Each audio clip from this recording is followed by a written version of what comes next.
Peace and blessings, everybody. It's the last day of November, November the 30th, Friday, around 11:16 p.m. Central Standard Time.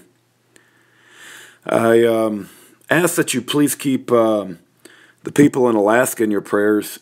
I've got some loved ones in Alaska, and pretty rough what I heard. But I just finished watching a movie called The Free Speech Apocalypse. The Free Speech Apocalypse with Douglas Wilson. I highly recommend it. I think it was put together in 2015. I don't know how I got around to watching it tonight. It was kind of by accident. It was on Amazon Prime. So I think they got a free 30-day trial if you wanted to sign up just to watch the movie and then cancel the trial. That's up to you. But if you get a chance to watch the movie Free Speech Apocalypse, it's really good. A lot of interesting points to consider, a lot of interesting things to ponder is put forth in the movie by the Pastor Douglas Wilson. It brings in how the millennials, the liberal youth going to colleges nowadays, and their support of the homosexual LGBT agenda is attacking our free speech. It ties in the Civil War. It ties in slavery and racism, states' rights versus the federal government, and how the federal government now has authority over the states after the Civil War, and it debates whether Abraham Lincoln was a good president or a bad president.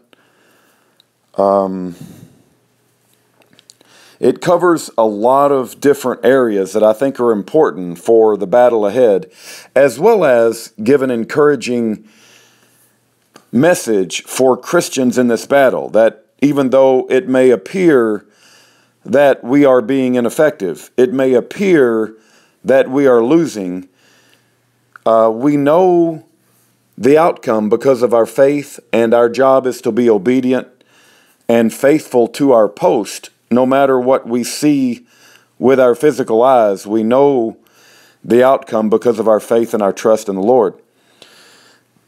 But the movie covers so many different good points regarding, the bakers that refused to bake a cake for the homosexuals. I think it's Kim Davis that would not offer marriage license for two men. And the Civil War specifically got my attention. And it also talks, the only critique I would have of Pastor Douglas Wilson is he said that liberals think entirely about solutions, whereas conservative Christians think about trade-offs. And I didn't necessarily agree with him on that particular point, although I got to say I was very impressed with his positions and his thinking on most everything in the movie. It was very impressive, and the way that he collected his thoughts and his courage to stand up to the Indiana University students that were just Sodom and Gomorrah, similarities. I mean, he just basically stood up to the Sodom and Gomorrah that goes on in the Kinsey Institute University at Indiana University. But he made this analogy, and it talks about how conservatives think in terms of trade-offs. And he said, we hopefully, the people listening to this audio of my review will agree that slavery is a bad thing, right? We agree that, slavery was bad in the history of America. But there was multiple ways to get rid of slavery, and that the liberal thinking is that the Civil War was a war that was fought about slavery, and the end result is that slavery was ended because of the Civil War, and therefore the Civil War was a just war. But Pastor Douglas Wilson puts forth the point that there's other ways to get rid of slavery. Every other country in the world managed to do it peacefully. After the Civil War, the federal government believed and executed authority over the states, and that's why they can make laws that a dude can marry a dude or a woman can marry a woman, and the states are obligated to follow that under the threat of violence by the federal government. In other words, if you don't allow at the state level a dude to marry a dude, they'll put Kim Davis in prison, just like they did. So, you know, I think that the Civil War was a just war. I just believe the wrong side won. I believe the South should have won the Civil War, and that we could have gotten rid of slavery in, other ways, peaceful ways. You could have just taken all the money that was spent on the Civil War and bought all of the slaves and freed them. That would be one way to get rid of, slavery, which is an evil institution. I agree, slavery is an evil institution.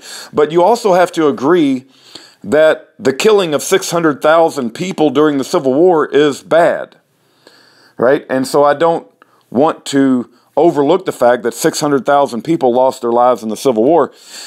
The point is that I believe that we can get to a point where we compromise, and that the thing that we lost in the Civil War that we have not gained back is freedom of the states from the federal government. And that post-Civil War, this centralized power of the federal government that will,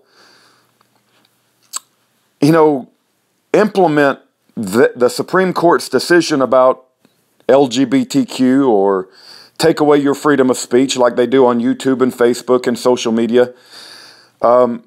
We've lost the freedom of the states' rights, and that was a crucial turning point in our nation.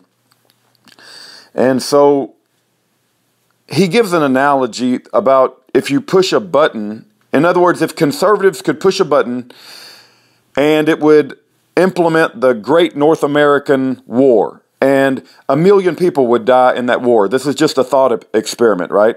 And at the end of this Great North American War, 1 million people are dead. But at the end of that war, you would get rid of abortion, because the movie also talks a great deal about abortion. Well, would you push the button? Would you push the button where 1 million people would die in the Great North American War, and at the end of that war, abortion is now no longer allowed? It's no longer a part of the society where a woman can kill her baby. So,